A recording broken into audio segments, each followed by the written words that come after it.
Alors, notre invitée du jour, Claire Sévrac. Bonsoir Claire. Donc, vous êtes l'auteur notamment de La coupe est pleine avec Sylvie Simon et vous avez également écrit Le complot mondial contre la santé. Alors là, nous avons évoqué le traité transatlantique et notamment les normes sanitaires qui vont normalement faire découler une espèce d'harmonisation entre les États-Unis et l'Europe. Mais avant ce traité, est-ce que l'on peut considérer que l'Europe est un peu en sécurité vis-à-vis de toutes ces normes sanitaires? Non, pas particulièrement. C'est un peu plus dilué qu'aux États-Unis parce que, par exemple, on peut ne pas être d'accord pour importer une substance. Par exemple, on a refusé d'importer l'hormone, les bœufs aux hormones, le bœuf aux hormones, et on paye une amende dans ces cas-là. D'ailleurs, l'amende est lourde. On paye 116 millions de dollars par an.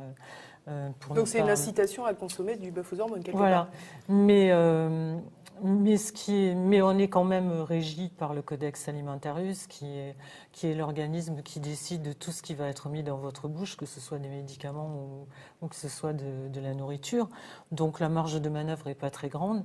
L'hypocrisie est grande parce que, par exemple, on n'a pas le droit de cultiver des OGM en France, mais on a le droit d'en importer, ce qui veut dire que tous les élevages industriels nourrissent leurs animaux aux OGM et que les gens mangent des OGM. Donc vous voulez dire qu'aujourd'hui, les Français qui mangent de la viande élevée en France peuvent très bien ingurgiter des OGM. Alors par contre, ce qui va être encore plus grave avec le traité transatlantique, c'est que là, ça va se faire ouvertement, dans la mesure où il y a une clause dans ce traité qui dit que si une multinationale considère qu'un gouvernement, par exemple, qui empêche, je ne sais pas, une substance d'être vendue en France, la multinationale peut attaquer le gouvernement pour le manque à gagner.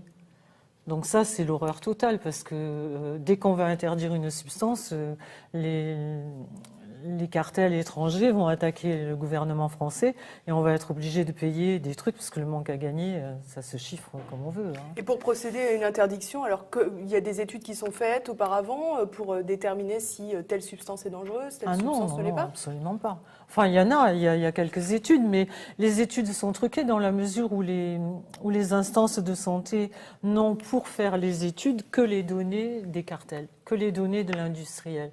Donc il est bien évident que l'industriel, il ne va pas arriver à la FDA ou anciennement AFSAPS ou à l'EMEA en Europe et dire voilà, j'ai un produit qui est pourri, est-ce que je pourrais avoir l'autorisation? Bien évidemment. Et vous considérez donc, Claire Sévrac, que nous ne sommes pas protégés? Par exemple, on est quand même protégé de la décontamination chimique des viandes ou des antibiotiques non thérapeutiques. On est protégé de... Protégé de la décontamination chimique des viandes ou des antibiotiques non thérapeutiques dans l'alimentation animale. On en est actuellement protégé. Alors déjà, les 3/4 des aliments qui sont conservés un petit peu en France, c'est-à-dire qui mettent 3-4 jours à arriver sur les étals, etc., subissent, ils appellent ça l'ionisation.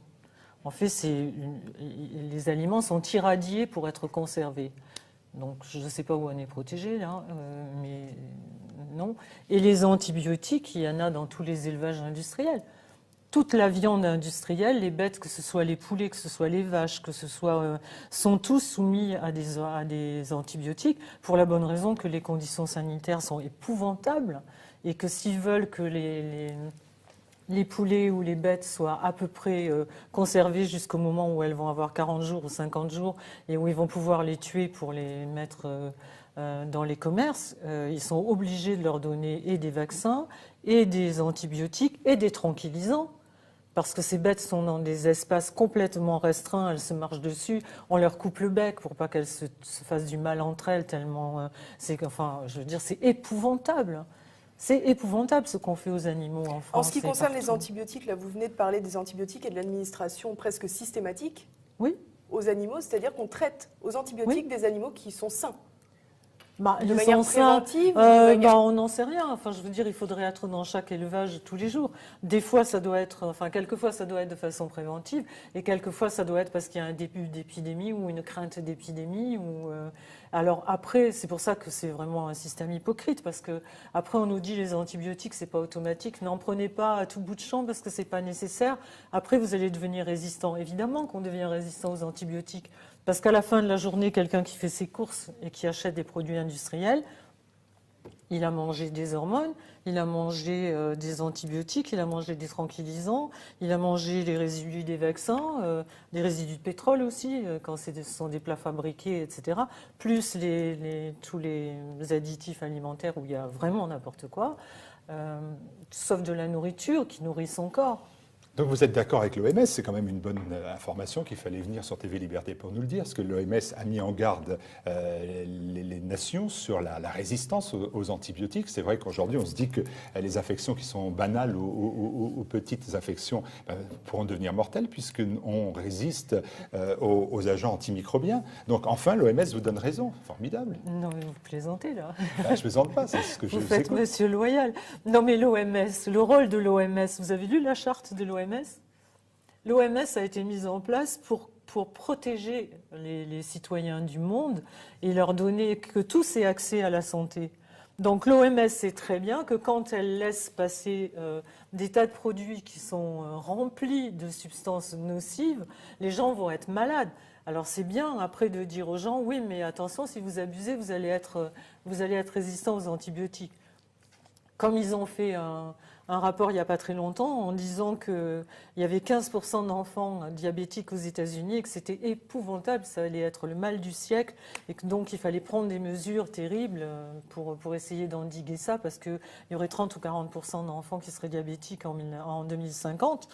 Et puis après on s'aperçoit que Vincent Payon fait un contrat cadre avec le CEDUS, qui est l'industrie du sucre, pour aller enseigner aux enfants dans les collèges et dans les écoles maternelles comment se nourrir, leur donner des cours de diététique. Donc peut-être. Donc voilà, est-ce qu'on donne son poulailler à garder au renard? Je ne suis pas sûre. Alors, il s'ouvre une ère post-antibiotique. Cette ère-là, vous la voyez comment? Comme un espoir de se débarrasser de ça ou comme un constat très alarmant parce qu'on a besoin des antibiotiques même si ce n'est pas automatique? C'est alarmant parce que les antibiotiques ont servi à des choses qui étaient très intéressantes. Mais effectivement, comme on sera tous résistants aux antibiotiques, mais je fais confiance aux apprentis sorciers, ils vont bien trouver le truc qui va remplacer l'antibiotique. Alors justement, on change pas de sujet, mais on reste sur une analyse qu'a fait le magazine Que choisir, relative aux nouveaux étudiants en médecine.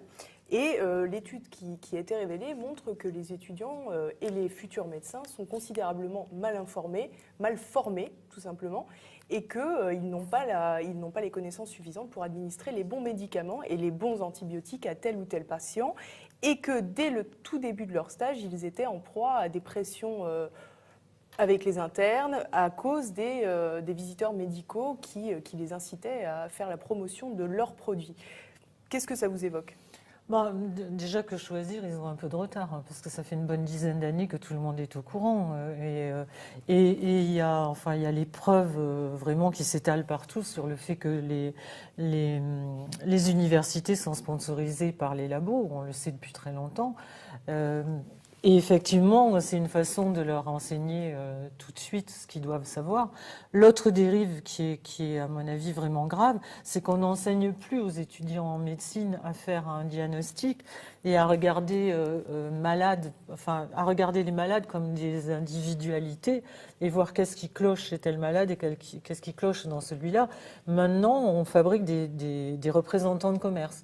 C'est-à-dire, vous le voyez maintenant, d'ailleurs, les trois quarts du temps, à moins d'avoir un médecin qui est là depuis longtemps et qui a une autre éthique, vous avez mal à la tête, on vous donne tel médicament, vous avez mal aux pieds, on vous donne tel médicament. C'est à peine si le médecin vous ausculte et regarde ce que vous avez et si éventuellement vous n'avez pas quelque chose de différent du voisin. Donc ce sont des représentants de commerce qui sont formés comme ça. C'est-à-dire on leur dit plus de faire un diagnostic et de regarder un malade, on leur dit s'il a mal aux pieds, tu prescris ça, s'il a mal à la tête, tu prescris ça, etc. Et donc, mais quelque part, si deux médicaments sont presque équivalents ou équivalents, et que deux représentants commerciaux essaient de faire la promotion de leurs produits. C'est simplement le commerce, le libre commerce. Si le médecin est achetable, c'est celui qui donne le plus grand bonus. Pourquoi vous croyez qu'ils vont faire des séminaires à Hawaï? Non, mais ce que dit Pourquoi ils vont Élise, pas à ce que dit Élise, Berck-sur-Plage? c'est que ce sont des groupes pharmaceutiques qui font pression sur Oui. les étudiants de manière commerciale. Bon, on ne va pas refaire le monde, voilà, c'est de manière commerciale, pas pour ça qu'il y a un complot. Ah non, mais moi, j'ai jamais dit que le complot était là. Je veux dire, c'est que des industries veuillent faire un maximum de bénéfices, mais c'est vachement bien, c'est même pour ça qu'ils sont là.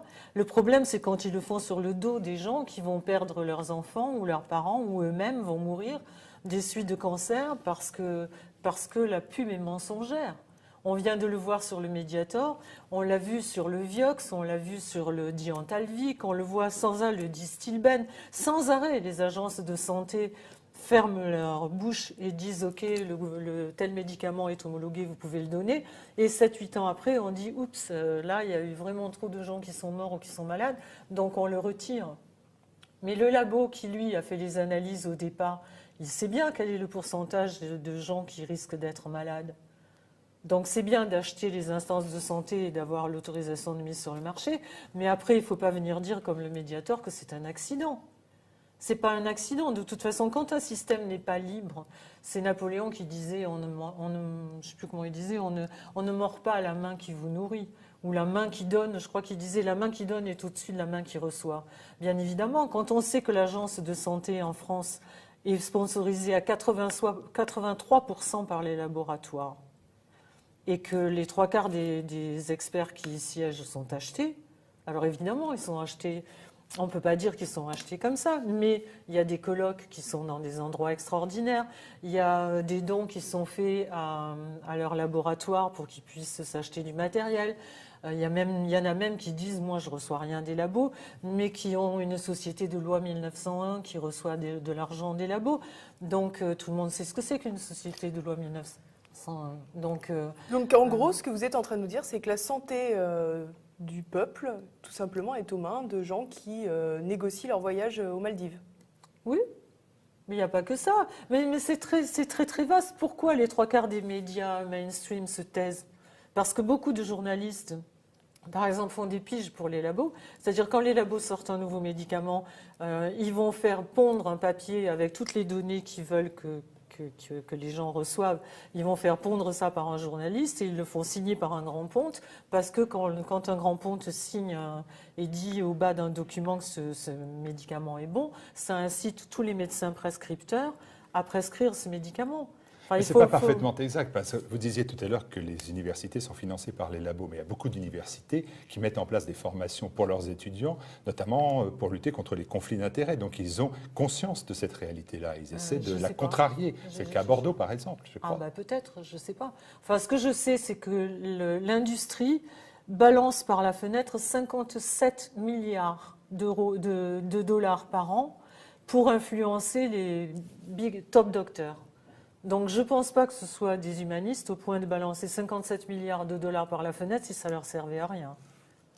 Bon, alors là, au final, on parle d'arrangements entre personnes plus ou moins bien placées, etc. Mais au final, tout à l'heure, vous avez parlé des lobbies. Mais les lobbies, finalement, ça existe vraiment? Ou c'est un peu un mythe, un peu comme le complotisme? Allez à Bruxelles. Enfin, je veux dire, vous allez dans les couloirs du Parlement européen, il y a 3 fois plus de lobbyistes que de députés. Donc là, c'est pareil. Je suppose que s'ils payent autant de gens pour aller influencer les députés, c'est que ça sert à quelque chose. Que ça fonctionne, c'est ça que vous sous-entendez? Oui.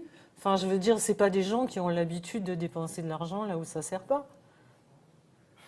Comment vous voyez votre combat? Un combat perdu? Un combat à gagner? C'est un combat difficile que vous menez. Je pense que... je dis notre combat, je vais expliquer pourquoi. Je pense que le combat, il faut le mener et je pense que le complot, il existe. Alors bien sûr, c'est pas, on a beaucoup galvaudé le mot complot et surtout, je pense que c'est une des dernières défenses de ces gens-là, de dire, dès qu'on dit quelque chose qui ne va pas dans leur sens, oups, on est des complotistes et des conspirationnistes. Mais en fait, je vois quand... Par exemple, vous connaissez Marion Sigaud, nous avons reçu sur que vous avez reçu, Pierre Hillard, enfin des tas de gens Étienne Chouard, on enquête sur des domaines qui sont totalement opposés les uns des autres. Et quand on se rend compte que c'est le même plan, la même façon de procéder dans tous les domaines. Donc, voilà ce que j'appelle un complot. Ça veut dire que c'est simplement des gens, une minorité de gens qui sont d'accord pour que le monde pour que leurs industries fassent un maximum de profit. Et jusque-là, encore une fois, je ne suis pas contre. Je suis contre quand ça met la santé des gens que j'aime en danger. Ça met un monde de cobayes. Oui, bien sûr. Mais bien sûr. Bien sûr, parce qu'on en parlait tout à l'heure. Ce ne sera pas une conclusion très réjouissante, en tout cas. En tout cas, merci beaucoup, Claire Sévrac. De rien. Merci beaucoup. Merci à vous. Merci beaucoup, Claire. À bientôt.